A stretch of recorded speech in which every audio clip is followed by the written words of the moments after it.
They say music is life, so I give them the Cha-Cha Music Review podcast. Turned up the volume, gave them the time of their lives. They said they wanted new artists, I gave them the Cha-Cha Spotlight series. They wanted deep music conversations, I plugged them into the Cha-Cha Let's Talk music series. They are crazy about the hit makers, so I hit them with the Cha-Cha Hit Makers series. And for the albums I know they shouldn't miss, I blessed them with the Cha-Cha Album Review series. I created the Cha-Cha EP compilation series, so they will have a taste of the best of EPs. They should tell their friends. You should let your family know. We should let everyone who cares about African music know. Artiste is back in the game. And you can catch me every Saturday amplifying the African sounds by bringing the best of African music to your ears. I am your musical plug, the creator of the Energy Force, and this is the Cha-Cha Music Review Podcast. Good day, ladies and gentlemen, boys and girls, and members of the Cha-Cha Nation. My name is Artiste, your musical plug, the creator of the Energy Force. Welcome to another episode of the Cha-Cha Album Review series on the Cha-Cha Music Review Podcast. Today, I have, a long-time friend around here, but she's back. And you know what? Don't let me talk much. Let me just allow her to introduce herself. Good day, ladies and gentlemen. I was nobody run away. I am Tems. As you said, we've been a long time friends, like since literally when I got committed into podcast. I'm known Artiste, and I always look forward to his work. I'm so glad to be here again. I mean, this is literally my second time. I'm glad to be back again. All right. I mean, it feels good to have you back again. Like you said, this is going to be, your second time. So it feels good, to have you back again. Today, we'll be talking about, Tems' album, which is titled, Born in the Wild. And the album was released on the 6th of June, 2024 or 2024. The album has 18 tracks, and the album features Asake and J.Cole. The album was produced by Tems herself, Guiltzbeatz, Spax, Sarz, Nsikak, David, Damedame, P2J, and London. Those were the people that worked on the album. Now, before we get into the album proper, right? Temi, can you tell me the first time you listened to Tems and what you felt for the first time you ever listened to any of her song that you came across her? What did you feel about her? It has been a very long time, like even before the whole feature with Whiskey. I think the first Tems song I had was Mr. Rebel. Yeah, and it was literally this Nigerian series, like something like, for example, the Skinny Girl in Transit and all. Like it was one of those series that I had. That was the first time I had. I remember I was like, oh wow, like I love this voice, I love this song. So I had to Shazam it, and I started listening to her. Like I remember then it was literally her. There was time like this Ote singers, like they were literally out. Tems, Nonso Amadi, there's this guy Fumbi and the likes. So that was when I became a fan of Tems, and I always look forward to her work. Like I always look forward to it. And what really captured me about her, about her sound is how different it is. And she has this kind of raspiness. I don't know if I should call it raspy voice, but it's just something very unique, powerful, and strong about her voice. And also her sound. Her sound is literally different from the regular Afrobeats. And I'm usually this kind of person, like I'm actually usually into songs that are not, into artists that are not really that, that's everywhere. Like, and Ote guys, they were literally the guys I was listening to that period. And Tems was just so different. And I remember that very first day when I saw that Whiskey tweet, I was like, it created something magic with Tems. I was like, oh wow, I'm very happy for her. Like she's literally getting the recognition she deserves, and it's so beautiful to see. And with her growth so far, I'm very, very happy for her, because it's not easy. But among all Ote musicians, that she's literally the one topping the list right now, and I'm very, very happy for her. Okay, I mean, like you said, the first time you listened to her, it was beautiful. And that was also the first thing I experienced and I witnessed the first time I listened to Tems. And I think for me, it was on, what's the name of these people's album now? Show Them Camp. I can't remember which of the album exactly where, I got to listen to her. but I know it was on Shonen Camp. That was like my first introduction because that album too also had. I think the album also had Fumbi, and it also had there's this other person that does alternative sound that was on the album too, and that was the first time I picked up on. Yeah, I think so, and that was the first time I picked up on Tems, and since then I've been a fan, right? But my fan it gets as it be, and we are going to talk about that now that we are about to dive into the album. The first time you picked up the album and you listened to it for the first time, walk us through that experience. What was it for you listening to the album for the first time? No, like I literally listened to everything. I love the way it started. And let me even bust your bubble, yeah? There was actually this song. I think that was the last song. That's Hold On. That song literally brought a tear to my eye.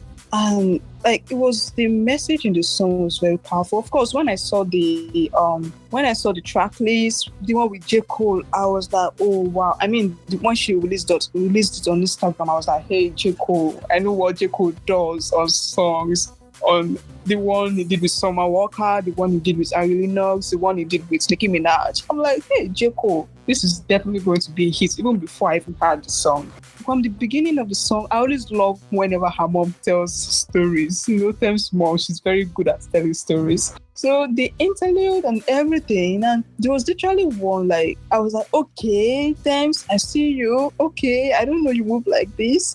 There was also one with Asake. Okay, like literally all the songs. I actually loved the way it started, and then it now got to a part whereby the tempo was high. And I was like, okay, Tems, this is, especially this song that she literally rapped in the song. I was like, oh damn, Tems, like this album is fire.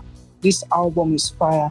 But I think my favorite so far is literally that Hold On. I literally love that song. I love Hold On. I love Free Fall. I literally have some songs that are like anytime I want to listen to any song from that album, like they're literally the first songs I'll go to. And the album is a complete body of art. I love the way she took her time to create the album, even with the pressure coming here and there when I go to release your album.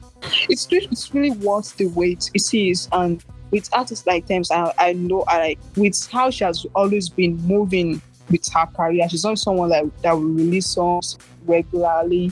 But when she does, just know it's worth the wait. The album is fire.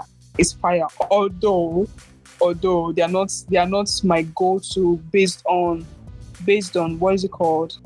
Okay, with Arya Star's album has literally, I think Arya Star was literally she started with some up-tempo song. So Arya Star's song is literally about vibe.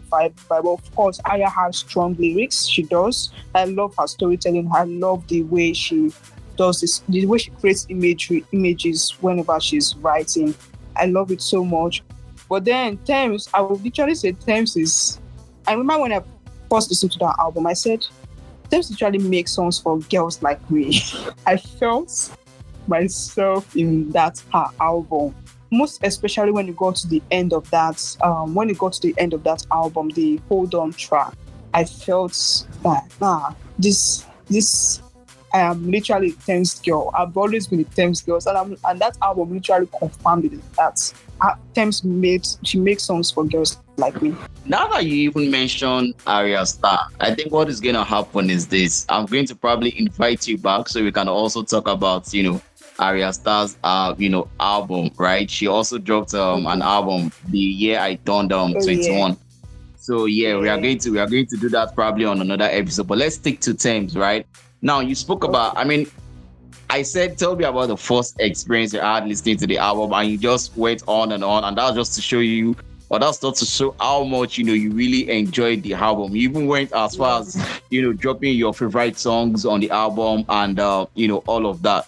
Now the album just had 2 features, right? Because I was going to ask you what was your best songs on the album, and you already mentioned Hold On as one of your best songs. You mentioned the song with Asake, which is also one of the featured artists on the album, which is the song titled Get It Right. You also mentioned the one with J.Cole, which is also the second featured artist, which is on Free Fall. Now, you also spoke about the interlude, right, where our mom was speaking and all of that. I think that's that first interlude that our mom did when she was talking about, and everybody will be talking, why Tems? Right? She doesn't even have an album. That like when I listen to that, I'm like, yo, why is this woman just talking? Just name me and say it is me you're talking to, right? In as much as I know that Tems is, she's exceptional, she's brilliant. But there was a lot of hype that she was getting. I'm like, okay, fine. Let's calm down. Musically, it's not like she's not good. It's not like she's not there.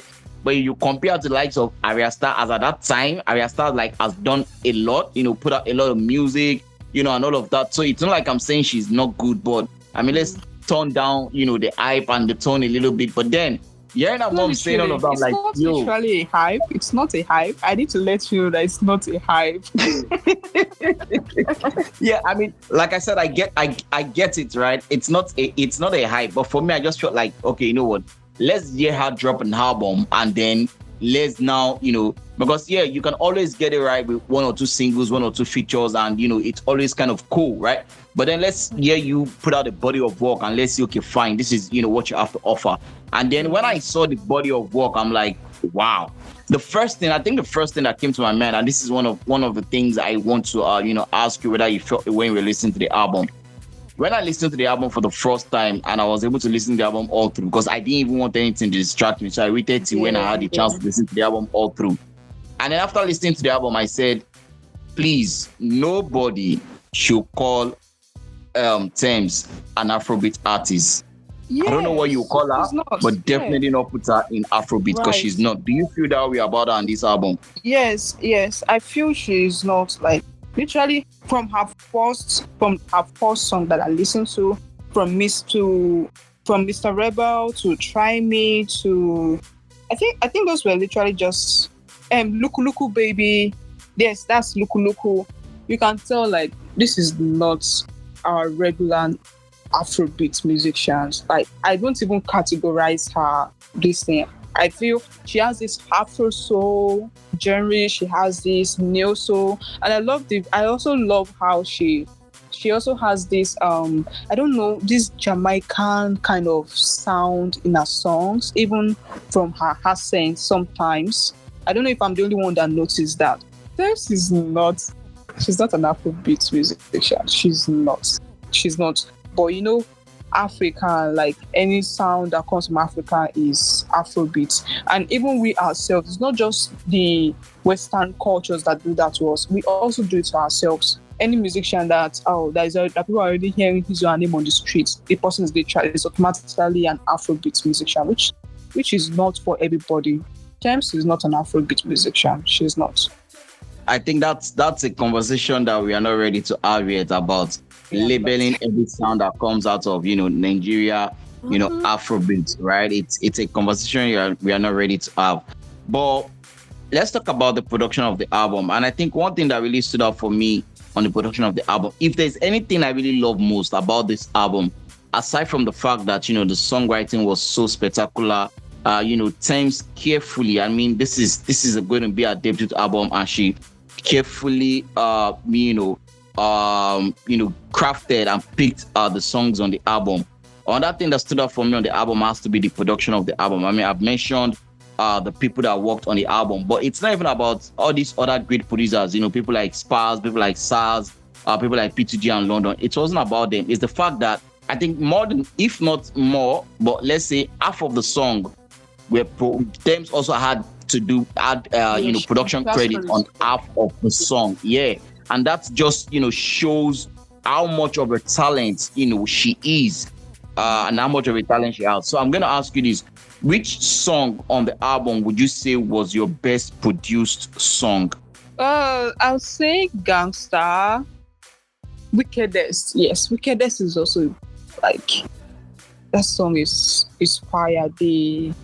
The production, the mixing, Like I also love the arrangements. That song is fire. But then it really puts me in a tight spot. I want to pick one out of everything. Oh, I don't think. Okay, let me just give you one. Okay, I think I will just stick to that Wickedest Wine. If you ask me, that is one of my favorite songs on the album. I'll pick Wickedest. I'll pick Burning. I'll pick the one with Asake because it's. Yeah. I never really thought Tems and Asake will collaborate. I mean, not like they can't, but I just didn't envision it. Like, okay, Tems and Asake. I don't think they go feel collaborate, and understanding the fact that Asake is even just the only Nigerian to feature on the album, and that says a lot even about Ashake's personality and all of that. Maybe for sentimental reasons, the song that I love the production most on the album has to be that "Love Me JJ." There's just something. I knew you were going to say that. "Love Me JJ" is also on my mind. There's something about that song. I think the sample was dope. Everything about it was just. It felt like I was listening to. I don't know, man, but it's just so beautiful. It's just so beautiful. It's so beautiful. I feel nostalgic is also one of the feelings that comes with hearing that "Love Me JJ" song. The first time I listened to that song, I was like, "Wow, this song is fire!" And "Love Me JJ" is actually a very, very good song. With production-wise, lyrically too, it's also she did a very good work on that song. She did.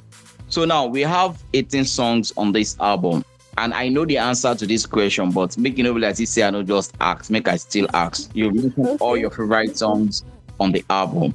Is there any song on the album that you feel like, no, we say the song no good, but compared to every other song on the album, maybe if you are listening to the album all over again, you will say, okay, let me skip this one, and then you move on to the next one, or it's not a skippable album for you? It's not a skippable album for me. It's not. I mean, this is going to sound very weird for me to say because listening to Tems, like I said, from the moment I heard her voice, I knew that this was an artist I was going to love. And then, seeing her appear on 1 or 2 and 3 features, I'm like, okay, yeah, that was my girl, But I've always been skeptical about she putting out an album and if I was going to like it, because at some point, in my ear, it started to feel like, okay, she's just, one dimensional. She just has this, vocal stretch that she carries, and that's just it, right? But then I listened to this album and I had to reach out to one of my friends that I told, like, look, I can bet it with you. Let's remove sentiment and let's remove. I mean, again, this is just me doing a guess wild, right? That was what I told him then. But after listening to this album, I went back to him and I said, look, you see that song where they call Essence, all of us they like. I can bet it with you that Tems probably wrote that song for Wizkid, and then Wizkid just jumped, on the song. Because I remember when I listened to the song then in my mind, I'm like, why did Wizkid sing on this song? Just allow Tems. Because, and again, I keep telling people, right, that for me, now Tems ain't carry that song. Forget, say maybe Wizkid was just Wizkid because of the name, but everything that made that song what it was came from Tems. You understand? Everything that made that song what it was came from Tems. And then I listened to this album, like, wow. I mean, I knew Tems was good, but I never knew she was this good. I mean, this album is everything. Yeah. The album is everything. And if it's everything and more, let me put it like that. It is everything and more. And like you rightly said, it is not a skippable album. There's no song on the album that you are going to skip. It's just lovely. The production is good. The lyrics is good. The writing is good. Everything about the album is good. Now, if you are to rate the album, what rating will you give the album? It's been a while I've been stuck on a Nigerian album like this. I think the last album I was stuck on was like this was that with Kazani album and Chike's album. And with these Tems, damn, I'm not trying to be partial. I'll say it's like you might be thinking that it's as if you brought a number one, a die-hard fan of Tems. So it's as if you already know some of my answers already. And I'm not saying, look, I'm not going to lie. If you give this album a 10 over 10, it's not even about being biased or being anything. It's an album that is literally worth 10 over 10. I think the album, for me, I'll say the rating of the album does not fall below 9. That's what I'm going to put it.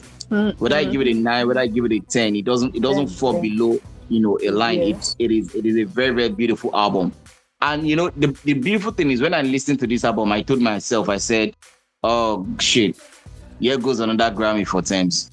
Oh. And see, Tems audience, they're not Nigerian. They're not even African. Right from the first time that I listened to Tems songs, I knew that Tems, she's not. So I'm not even surprised with the international recognition she's getting.